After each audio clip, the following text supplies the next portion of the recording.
नमस्ते दोस्तों, मैं रमेश मेहता। हमारी कहानी में आप सबका स्वागत है। दोस्तों, मेरी कहानी हर समय देखते हो, इसके लिए बहुत बहुत धन्यवाद।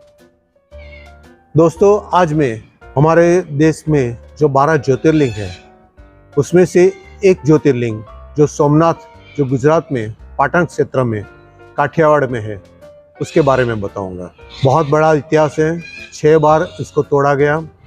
तो शुरुआत करते हैं कहानी की। पाटन के प्रवास क्षेत्र में अरबी समुद्र के किनारे सोमनाथ मंदिर का वर्णन श्रीमद् भागवत में स्कंद पुराण में भी कहा गया है।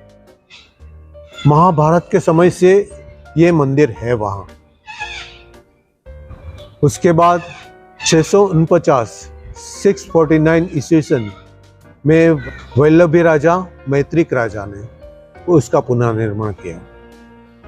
उसके बाद ईस्वी सन 725 में मुस्लिम सूबेदार अल जुनैद ने उसको तोड़वा दिया। उसके बाद सन 815 में नागभट्ट ने इसका पुनर्निर्माण करवाया। सन 1024 में मोहम्मद गजनवी जो आया था, उसने मंदिर को तोड़ दिया। 5000 साथियों के साथ उसके ऊपर सोमनाथ पर हमला किया गया। मंदिर भी तोड़ दिया और मंदिर में लूट भी मचा दी। हजारों लोग मंदिर में थे, वो मारे गए। मंदिर को बचाने के लिए लोग आए, उसको भी हत्या कर दी गई।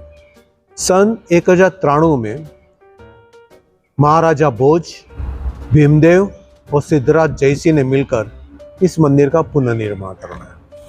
सन 1168 में 1168 में विजयेश्वर कुमारपाल और सौराष्ट्र के राजा राखेंगार ने इसका पुनर्निर्माण करवाया और सौंदर्यकरण भी किया। सन 1297 में दिल्ली के अलाउद्दीन खिलजी के सूबेदार नुसरत खान ने इसको फिर से तोड़ दिया गया और सारी धन संपत्ति लूट ली गई। सन 1310 में हिंदू राजाओं ने मिलकर इस सोमनाथ मंदिर का पुनर्निर्माण करवाया। सन 1395 में गुजरात के सूबेदार मुजफ्फर शाह ने मंदिर को फिर तोड़ दिया और सारी धन संपत्ति लूट ली गई। सन 1400 साल में इस मंदिर का राजाओं ने फिर से निर्माण करवाया। फिर 1412 में अहमद शाह ने फिर से तोड़ दिया गया। फिर स्थानिक प्रजाओं ने मिलकर इस मंदिर का फिर से निर्माण किया।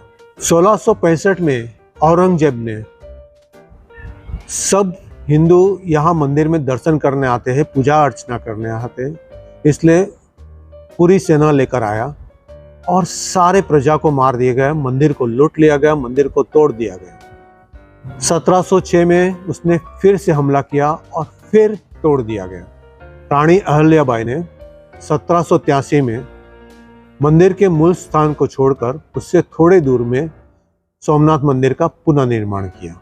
सन 1950 में भारत की आज़ादी के बाद सरदार वल्लभ भाई पटेल ने हाथ में जल लेकर प्रतिज्ञा की कि इस मंदिर का पुनर्निर्माण करेंगे। 6 बार इस मंदिर को टूटने के बाद 7वें बार इस मंदिर का कैलाश महामेरु प्रसाद शैली में इस मंदिर का निर्माण करवाया गया।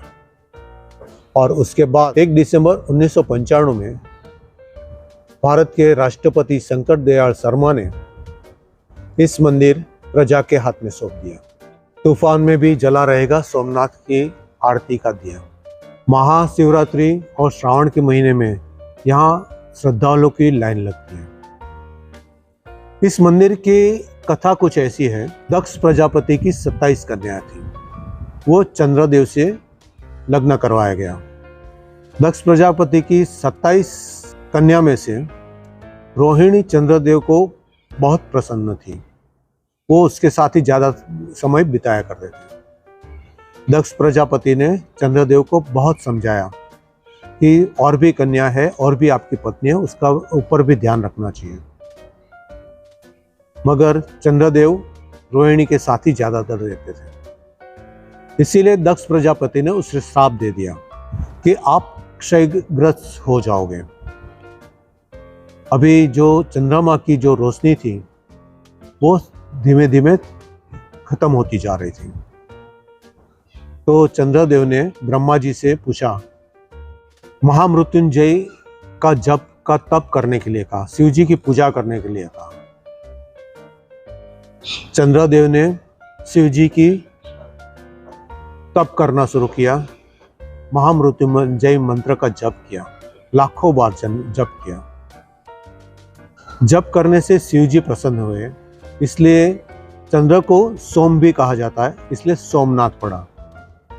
वहाँ शिव जी ने दर्शन दिए और उसको दक्ष प्रजापति की बात भी रखनी थी, इसलिए पूर्णिमा से अमावस तक वो धीरे धीरे 15 दिन में वो धीरे धीरे क्षय होते जाएगा और अमावस के बाद वो धीरे धीरे पूर्णिमा तक धीरे धीरे उसका रोशनी बढ़ती जाएगी। इसी तरह चंद्रदेव अपनी सुधा वसुधा पृथ्वी पर बरसाने लगे।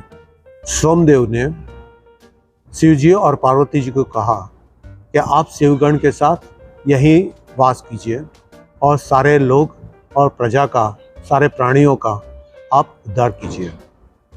और शिव जी ने शिवलिंग के रूप में यहाँ अपना स्थान दे दिया।